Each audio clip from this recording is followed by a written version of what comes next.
బుద్ధి లేదా? ప్రతిపక్ష హోదా ఇవ్వాల్సింది ప్రజలు. వైసీపీకి చంద్రబాబు చీవాట్లు.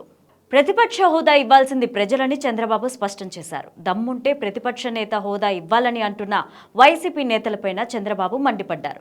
ఈ వీడియోని చివరి వరకు చూడండి. చూసే ముందు ఛానల్ని సబ్స్క్రైబ్ చేసుకోండి, లైక్ అండ్ షేర్ చేయడం మర్చిపోకండి. ఇక డీటెయిల్స్ చూద్దాం. ఏపీలో ప్రతిపక్ష హోదా మీద మరోసారి పొలిటికల్ వార్ మొదలైంది. వైసీపీ ఓటమి చెంది 15 నెలలైంది.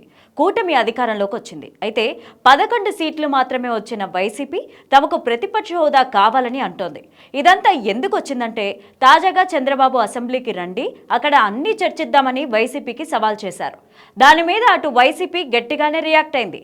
అసెంబ్లీకి రావాలంటే జగన్ ప్రతిపక్ష హోదా ఇవ్వాలని వైఎస్ఆర్సీపీ నేతలు చేసిన డిమాండ్ పైన చంద్రబాబు ఆగ్రహం వ్యక్తం చేశారు. ప్రతిపక్ష హోదా డిమాండ్ చేస్తే సరిపోదని, అది ప్రజలు ఎన్నికల ద్వారా ఇచ్చే హక్కని స్పష్టం చేశారు. ప్రతిపక్ష హోదా కావాలని అడిగితే ఇచ్చేస్తామా, ముఖ్యమంత్రి పదవి కావాలని అడిగితే ఇచ్చేస్తామా, ఏ హోదా అయినా ప్రజలిస్తారు అని చంద్రబాబు అన్నారు. అమరావతిలో మీడియాతో మాట్లాడారు. రాష్ట్ర అసెంబ్లీలో ప్రతిపక్ష హోదా కోసం రాజ్యాంగ నిబంధనలు, ప్రజా తీర్పు కీలకమని వివరించారు.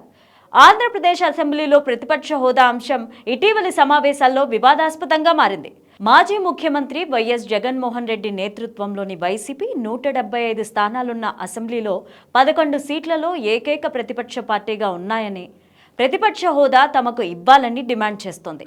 ప్రతిపక్ష హోదా కోసం కనీసం 10% సీట్లు అంటే 18 సీట్లు ఉండాలనే రాజ్యాంగ నిబంధనను వైసీపీ అందుకోలేదని అంటున్నారు.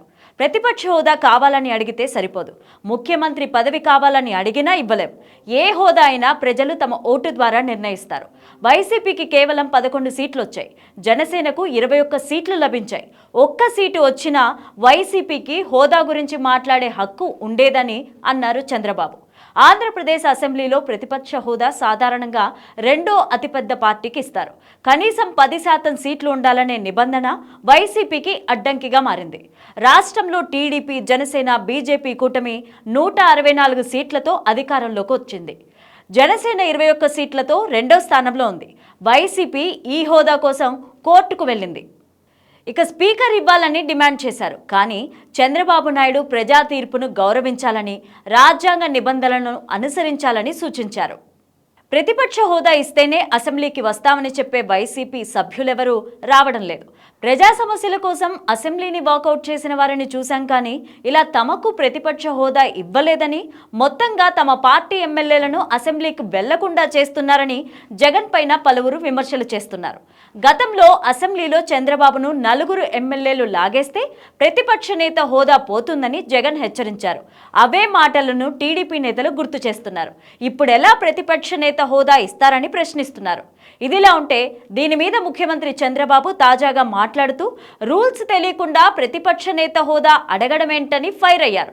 హోదా ఇవ్వు, సీఎం సీట్ ఇవ్వు అంటే ఇచ్చేస్తారా అని సెటైర్లు పేల్చారు. హోదా ఎవరికైనా ఇచ్చేది ప్రజలే అని అన్నారు. తాము హోదా ఇవ్వలేమని విమర్శలు చేయడమేంటని ఆయన మండిపడ్డారు. మరోవైపు చూస్తే అసెంబ్లీ స్పీకర్ అయ్యన్న పాత్రుడు వైసీపీకి చెందిన 11 మంది ఎమ్మెల్యేలు అసెంబ్లీకి రావాలని పిలుపునిచ్చారు. వారు అసెంబ్లీకి వస్తా తాను ఎమ్మెల్యేలందరికీ తగిన సమయం ఇస్తామని చెప్పారు. వైసీపీకి ప్రతిపక్ష హోదా అన్నది మాత్రం ప్రస్తావించలేదు.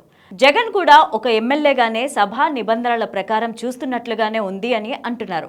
ప్రతిపక్ష హోదా విషయం మీద ఏపీలో మరోసారి రాజకీయ రచ్చ సాగుతోంది.